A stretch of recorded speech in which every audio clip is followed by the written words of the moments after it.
Greetings, fellow film fans. Thanks for tuning in. My name is Mercy, and this is the Funny Pajamas YouTube channel. Now, I'd like to start first off by wishing all of you out there a very belated Merry Christmas. Hope you had a nice one. Hope you had a wonderful festive season with your families and friends. And here's wishing you a wonderful Happy New Year. Hope this new year kicks last year's butt. I really hope so. Now, Christmas saw Soul land on Disney+. Soul is the new Pixar film. And I know it's been a week since it already dropped, but I thought I'd give my quick review on it nonetheless. Now, Soul has an amazing voice cast of Jamie Foxx for the first time stepping into the voice acting genre, and Tina Fey. Tina Fey has already had her stint in the voice acting business. She did voice a character in Megamind. Now, this movie revolves around Joe Gardner. Joe Gardner is a struggling jazz musician.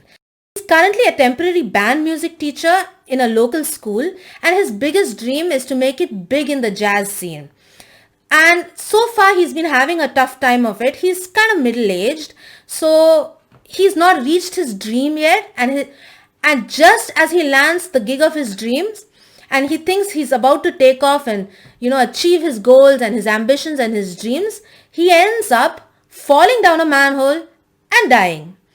This sends him to the afterlife. Now, Joe Gardner is like, I don't want to die. I need to get back into my body so I can make it to that gig, so that I can live out my dreams and I can make it big in the jazz scene. So he struggles to get back to his body. In the process, instead of going to the great beyond, which is life after death, he ends up going to the great before. Now it is here he meets soul number 22, voiced by Tina Fey. 22 has been striving all her life not to go to Earth, whereas Joe is struggling now with all his might to get back to Earth. Somehow they form an unlikely partnership, and the dynamic between these two is amazing. It pulls the film. But if you ask me, the main focus, the main heart and soul of this film is Joe Gardner. He's an extremely relatable character. Now, I will say when I started off this movie, I was not pretty sure how this movie would go. I had a bit of an idea, at least I thought I did, seeing from the marketing. Now, after having watched this movie, I will say marketing this movie is tricky. And it sets the movies and the marketing and the trailers have set it up so that you think this movie is going in one direction. Halfway through the movie, they start changing gears and they take a total left turn and go in a totally opposite direction. And this is where I found a basic similarity to Brave. Now, Soul is directed by Pete Docter, who also directed Up and Inside Out. Now, it's obvious that this movie is going to get compared a lot to Inside Out. Basically in the aesthetics, in the way they have approached concepts and stuff like that. But I did think this movie, particularly in the way that it changed directions in message and story-wise, I thought it bared a similarity to Brave. Now, I will say this is not my favorite Pixar film, but it is a very solid film and a wonderful way to end the year. Joe Gardner meets up 22 and the two of them end up striking a partnership, and hijinks and lots of gags and laughs. And okay, if I tell you the rest of it, it's going to be a spoiler. And since this is a spoiler-free review, suffice it to say, Joe learns his lesson. And the lesson being that life is not only about achieving the dreams, but living your life and fulfilling it and living it to the fullest and best of your ability.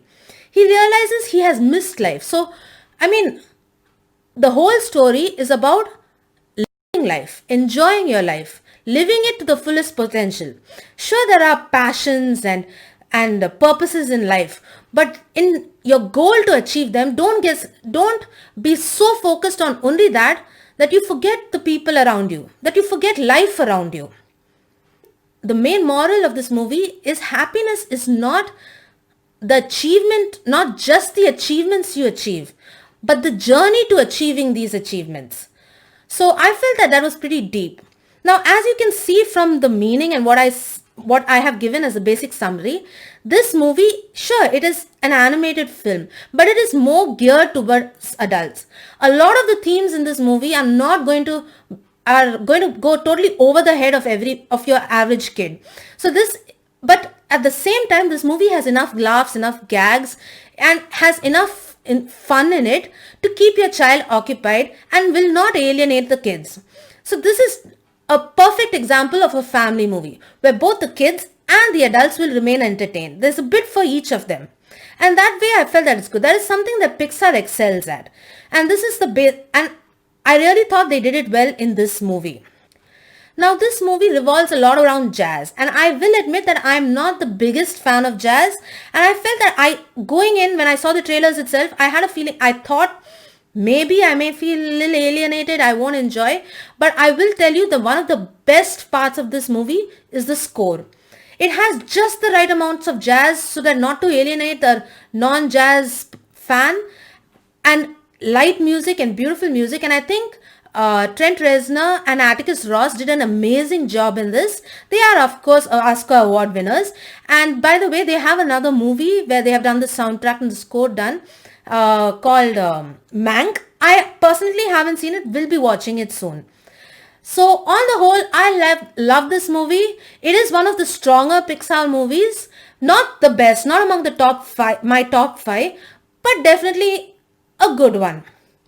I did think it was an improvement on Onward, which was released earlier this year. I thought this movie was better, and it was an amazing way to end the year. Now, while you're here, why don't you take some time, hit that beautiful red subscribe button down below, become a subscriber to my channel if you haven't done so already, and don't forget to hit the bell icon so that you're notified every time I post something new. And of course, please don't forget to hit the like button because it really helps me and my channel out. And of course, you can always contact me on Twitter at mercy_d or on Instagram simply at mercy_sd. You can also join the Funny Pajamas Facebook page simply at funny.pajamas, pajamas with a Y. Funny Pajamas has got its own website. Go over there, check it out, read some of my editorials, my reviews and stuff. Leave your comments, would love to hear from you. The website address is www.funny-pajamas.com. Pajamas with a Y. And of course, you can always contact me by email simply at mercy@funny-pajamas.com. Need I say it? Pajamas with a Y. Thanks for tuning in, my friends. That's all I have for you right now. Hope you have a good one. This is Mercy, signing out. Bye.